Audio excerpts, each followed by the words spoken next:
Olá, meu nome é Adriano Bueno, eu sou um mestrando pelo programa de pós-graduação da Escola de Belas Artes da Universidade Federal de Minas Gerais, situada na cidade de Belo Horizonte, do mesmo estado.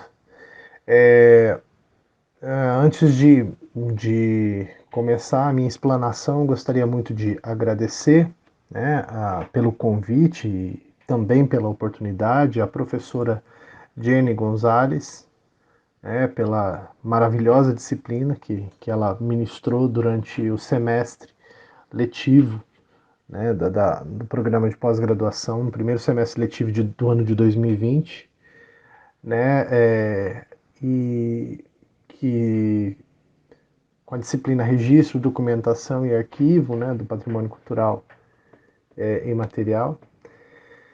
E eu gostaria também de agradecer as instituições envolvidas nesse evento, agradecer a oportunidade de estar participando nesse evento, né, tanto de publicação, que é da Revista de Doutorado em Cultura de Arte do Instituto Pedagógico de Caracas, e também da Universidade Pedagógica Experimental Libertador.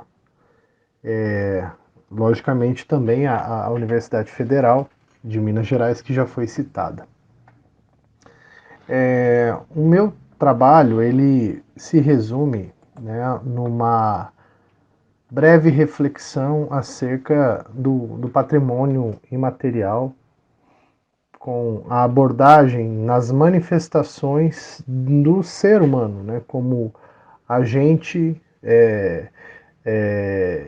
seja numa perspectiva individual ou seja numa perspectiva de grupo.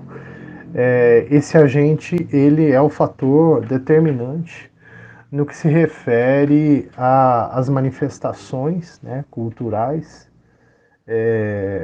e tanto nos aspectos de significação e de valorização, né, de valoração, aliás.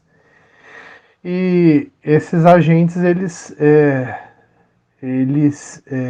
se incluem em determinados grupos numa perspectiva identitária, ou seja, o sentido de pertencimento, como a professora frisou muito bem durante as aulas da disciplina no semestre passado. Como problematização, eu trago a problematização em dois casos ilustrativos, dentre tantos outros casos. Né? O que mais se percebe dentre os fatores que colaboram para que efeitos de extinção de saberes, né, que é o aspecto que eu vou, né, frisar aqui, são saberes dentro do patrimônio cultural imaterial.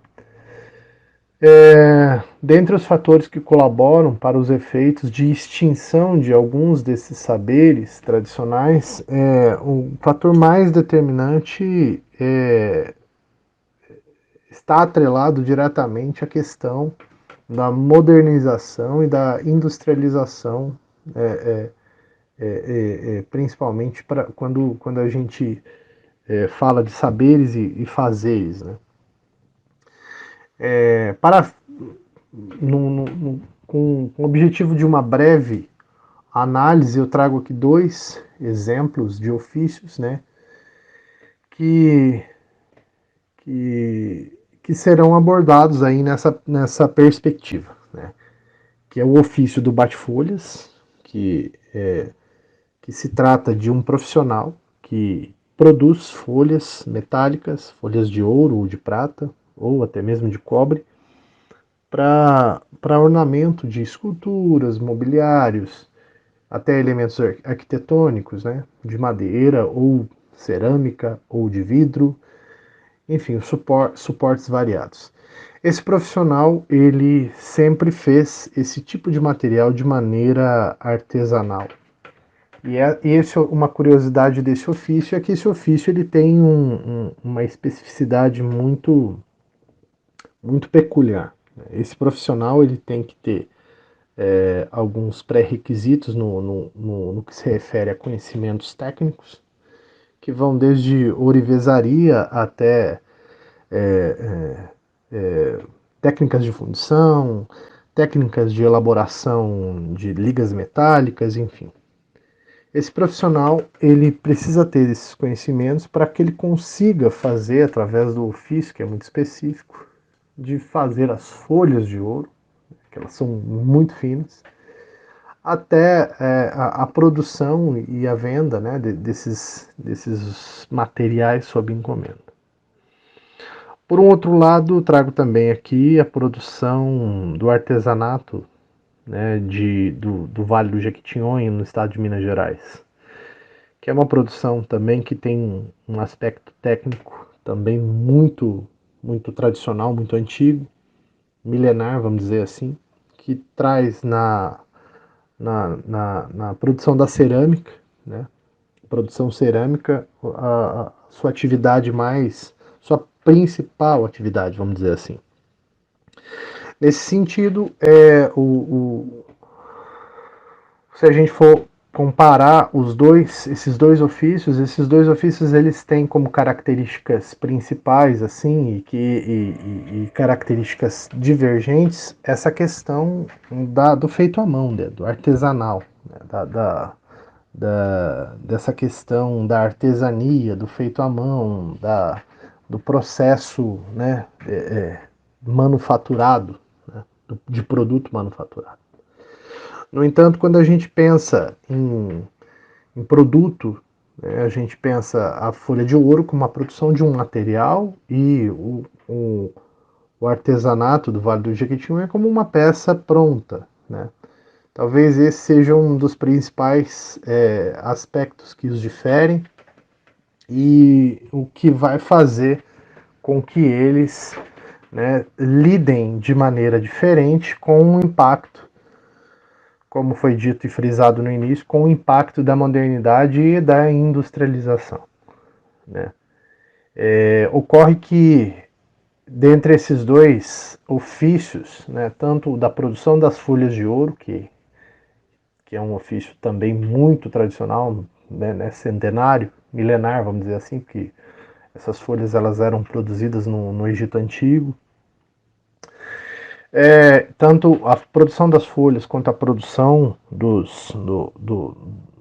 da cerâmica do Vale do Jequitinhonha, eles têm esse aspecto da manufatura e ambos sofrem esses impactos e lidam com esses impactos da industrialização e da modernização de maneira distinta, né?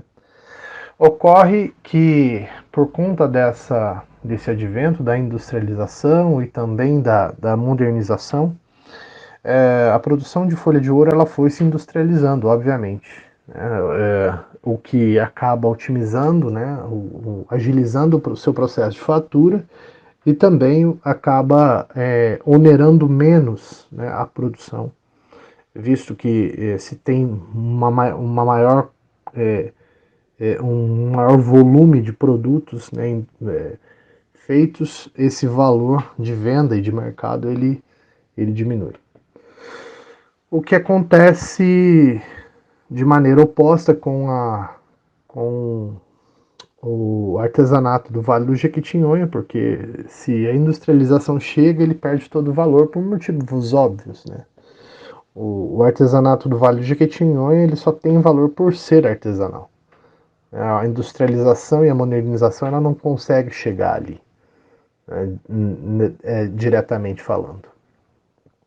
Se formos pensar de maneira, né, separadas, né, de maneira olhar para uma perspectiva de produto, a folha de ouro é apenas um material. E a cerâmica do Vale do Jequitinhonha é um produto final, é uma obra em si. É uma obra finalizada em si, é a obra de arte. No entanto, quando a gente olha numa perspectiva de processo, de técnica, de saberes e fazeres, né, tradicionais, o prejuízo é muito grande, né? E o que a gente propõe enquanto perspectiva e desafio contemporâneo, né, de proposta, de salvaguarda, de forma de conservação e de preservação, principalmente em casos, né, de eminente desaparecimento, como é o caso da produção artesanal da folha de ouro, é que se faça algum tipo de registro e que esse registro pode ser fotográfico, audiovisual ou até mesmo por história oral, esses registros escritos, né, de tradição oral, mas que esses registros eles se desdobrem em aplicações práticas, né, dessas técnicas, principalmente enquanto esses agentes culturais ainda estão disponíveis, né, estão vivos, né, eles ainda estão na ativa. Isso é muito importante, abordar esse tipo de questão, porque dentre tantas outras justificativas, o fato de se resgatar a importância desse fazer por meio de uma experiência prática, né, de aplicabilidade, e por conseguinte a gente conseguir registrá-los, né, a gente conseguir registrar esses saberes e fazeres, isso pressupõe a potencialização e o enriquecimento dos próprios registros que são estáticos, ou registros audiovisuais, registros fotográficos e até mesmo escritos de história oral. Essas práticas elas vêm potencializar e somar, né, complementar esses registros e oferece a um pesquisador futuro dados mais completos e contundentes no auxílio de análise e estudos de pesquisas futuras, né, de pesquisas posteriores. Então era essa a reflexão que eu tinha para trazer. Mais uma vez agradeço à professora Jane, aos colegas de turma. Espero ter ajudado, espero ter contribuído e um grande abraço a todos.